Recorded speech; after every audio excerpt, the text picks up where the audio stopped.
ഒന്ന് ഓത്തുപള്ളിയിലന്നു നമ്മൾ പോയിരുന്ന കാലം ഓർത്തു കണ്ണീർ വാർത്തു നിൽക്കെയാണ് നീലമേഘം കോന്തലേക്കൽ നീ എനിക്കായി കെട്ടിയ നെല്ലിക്ക കണ്ടു ചൂരൽ വീശിയില്ലേ നമ്മുടെ മല്ലാക്ക.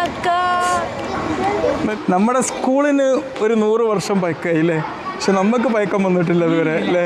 ഇത് നമ്മുടെ രാജപ്പ മാഷ മോളാണ്. എൻ്റെ അച്ഛൻ്റെ പേര് കേൾക്കുമ്പോൾ തന്നെ ആൾക്കാർ പറയുന്നുണ്ട് എനിക്ക് രാജപ്പ മാഷ് എന്ന് പറഞ്ഞാൽ നമ്മളൊക്കെ ഒരുപാട് സ്നേഹിച്ചൊരു മാഷാണ്. കുട്ടികൾ നന്നാവണം എന്ന് ആത്മാർത്ഥമായിട്ട് ആഗ്രഹിച്ചല്ലേ അല്ലേ അല്ലേ. അതെ അതെ അതെ. എൻ്റെ ഒപ്പം ഒരു മാഷായിരുന്നു, മുഹമ്മദ് മാഷ് എന്ന് പറഞ്ഞിട്ട്. എന്താണ് നിങ്ങൾ ഏത് സ്കൂളിൽ ഏത് ക്ലാസ്സിലാണ് പഠിക്കുന്നത്? RH അല്ലേ. എന്ത് പറഞ്ഞു?